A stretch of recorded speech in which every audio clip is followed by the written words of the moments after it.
Geger Raja Ampat, pernyataan lama Faisal Basri viral, ungkap dalang di balik penyelundupan nikel, ada nama Luhut.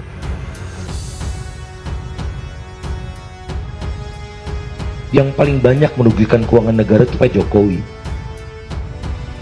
Anda tahu akibat nikel dilarang, ya? Nikel dilarang, biji nikel yang dilarang ya, biji nikel dilarang, 95% biji nikel itu dipakai untuk perusahaan Cina.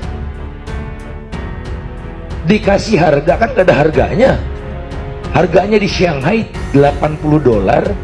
Pemerintah resmi menetapkan buat Cina-Cina itu $34.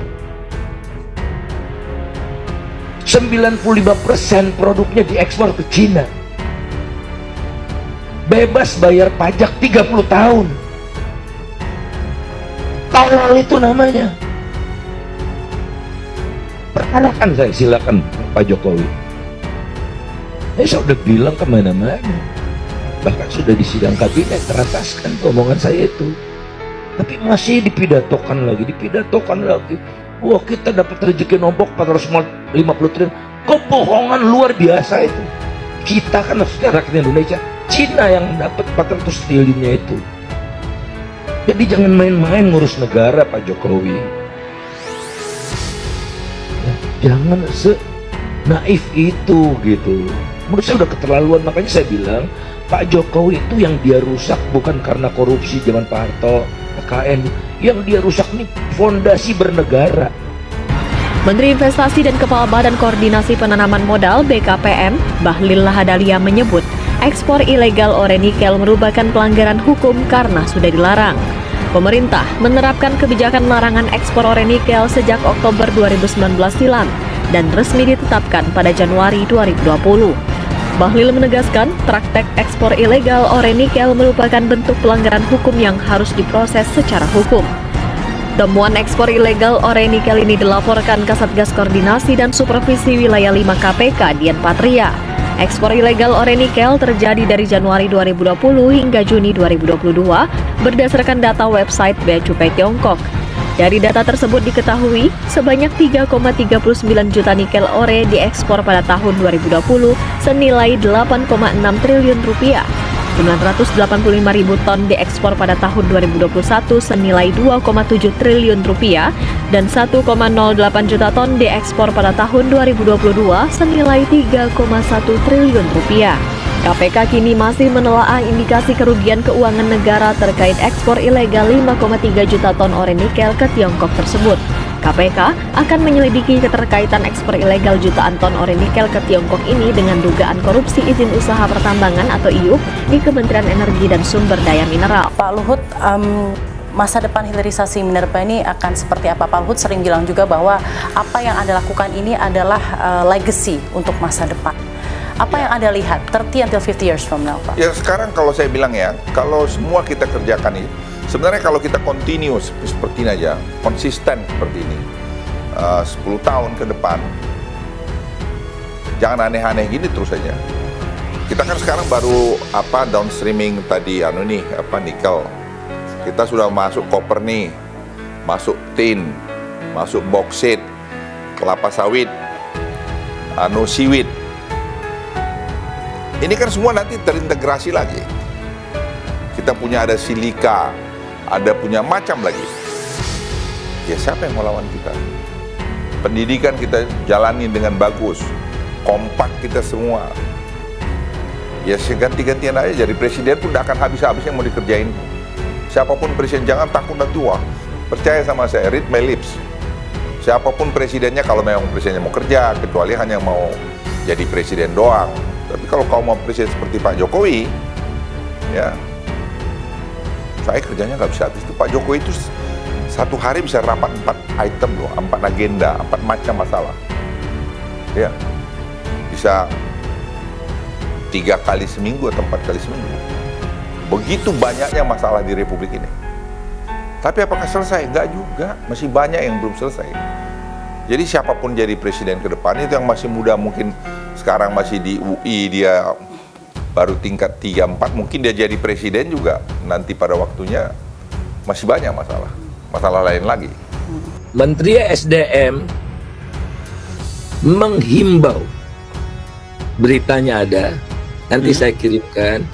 Menteri SDM menghimbau agar izin smelter yang baru dihentikan.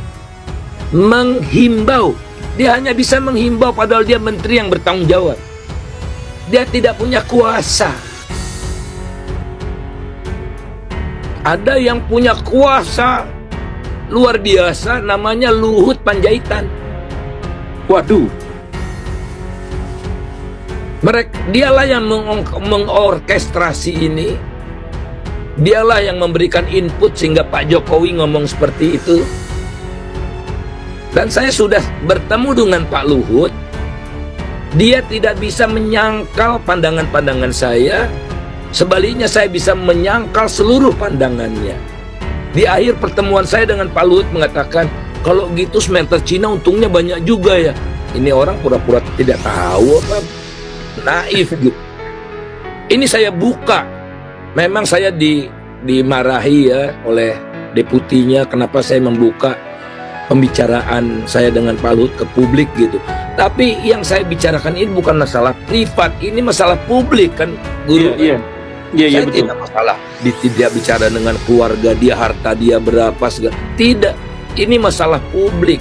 Dan saya mengajukan saran-saran bagaimana agar negara ini dapat yang pantas gitu. Tapi kan saya tidak punya kuasa apa-apa. Memang beruntung pejabat yang sejak 10 tahun yang lalu berkuasa ditambah orang-orangnya yaitu sekitar 17 orang tadi masih berkuasa hingga saat ini. Mengapa dikatakan pejabat ini beruntung? Beruntung karena rakyat banyak yang bego kali atau goblok atau tidak peduli pada kerusakan lingkungan.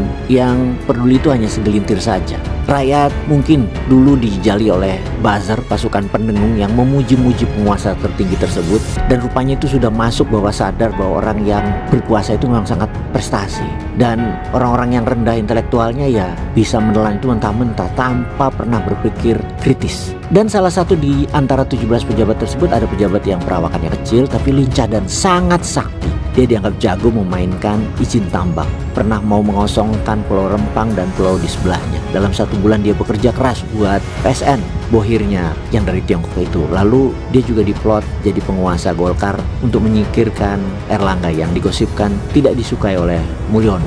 Lalu dia ingin jadi dokter di UI melalui jalur cepat, dan kalau melihat sepak terjangnya yang sangat pintar, agaknya dirinya pasti tidak akan ada yang berani mengganti kalau ada masalah apapun.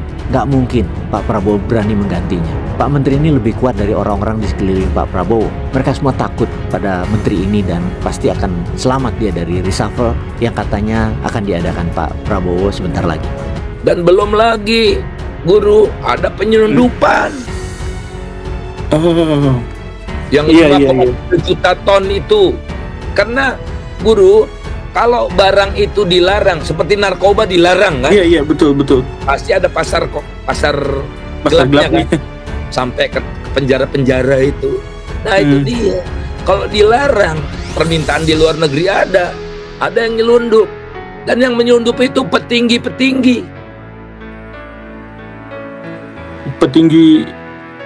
Erlangga Indonesia. Hartarto misalnya. Waduh, sebut nama Pak. Menantunya Pak SBY, Pak Jokowi, Bobi Nasution. Saya sebut nama. Dan nama itu saya dapatkan dari KPK. Mohon maaf, bisa dipertanggungjawabkan, memang ada sumbernya, ada dasarnya? Dari KPK. Karena saya juga membantu KPK kan. Ini kan kasus korupsi, kerugian negara ratusan triliun, dan yang menunjukkan 5,3 juta ton itu saya. Oh, kita diskusi, nanti saya tukar-menukar informasi dong, gitu kan. Media sosial yang terdiri dari orang-orang peduli terus menggempur kebijakan penambangan di Raja Ampat. setelah protes segelintir orang yang peduli meluas, yang kebanyakan adalah mereka-mereka orang-orang terdidik dan berilmu, pengetahuan alam dan sangat kritis, dengan terpaksa Kementerian ESDM menghentikan 4 izin penambangan di Raja Ampat dan menyisakan 1 konsesi tambang nikel di Pulau Gak. 5 perusahaan yang menjalankan usaha tambang di Raja Ampat adalah PT Gak Nikel, PT Anugrah Surya Pratama, PT KW Sejahtera Mining, PT Mulia Raymond Perkasa, dan PT Nurham. Sekali lagi hanya PT Gak Nikel yang telah berproduksi di Pulau Gak. Pencabutan izin 4 tadi dengan bonus menyisakan 1 PT Gak Nikel. Kok menyisakan 1 izin sih? Agaknya pemerintah tidak paham bagaimana alam dan ekosistem bekerja, dan pemerintah tidak setia dengan aturan sendiri, atau memang gak peduli aja.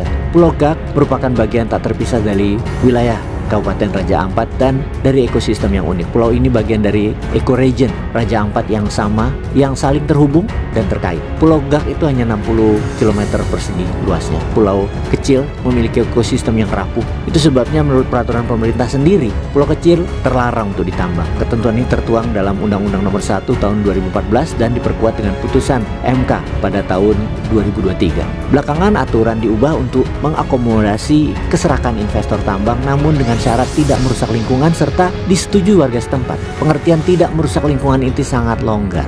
Menambang di kawasan ekosistem yang rapuh sendiri sudah hampir pasti merusak lingkungan darat maupun lautnya. Tidak pula menghitung bahwa sedimentasi akibat penambangan, baik lumpur maupun logam beratnya, akan langsung masuk ke laut di bawah arus laut puluhan kilometer jauh. Pastinya akan berpotensi menghancurkan terumbu karang puluhan kilometer jauhnya. Itu sebuah kepastian.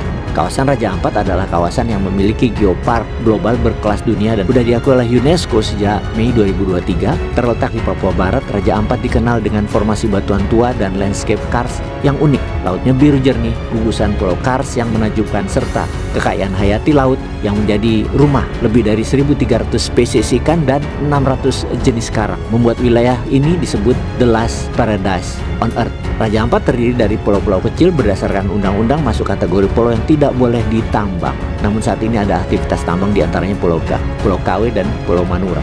Belum selesai kasus muncul kabar di media sosial X. Mayoritas hasil nikel diangkut dengan kapal bernama JKW Mahakam dan Dewi Iriana. Di sini muncul spekulasi mengaitkan nama armada kapal JKW Mahakam dengan nama Presiden RI Pak Jokowi dan istrinya Iriana dengan kapal Dewi Iriana karena kemiripan nama. Biji nikel ini dilarang ekspor. Dilarang ekspor kan? Iya. Sehingga data ekspor biji nikel Indonesia itu 0 dari tahun 2020 sampai 2022. Saya kan nggak percaya karena ada sifat setan pada diri manusia, yakni nyelundup. Untungnya gede dong. Nah, gampang sekali guru. Kita cek di WTO itu ada namanya ITC, International Trade Center. Dia mengkompilasi statistik perdagangan luar negeri semua negara anggota. Nah, saya cek Cina. Ada. Cina mengimpor biji nikel dari Indonesia. Ada ternyata. Indonesia yang tidak melaporkan. Yang Indonesia bilang nol. Nol. Karena dilarang kan? Iya, Cina melaporkan ada 5,3 juta ton selama tahun 2020 sampai 2022. Dan ternyata yang mulia guru, bukan hanya nikel. Saya baru dipresentasikan oleh tim dari Kejaksaan dan KPK ya.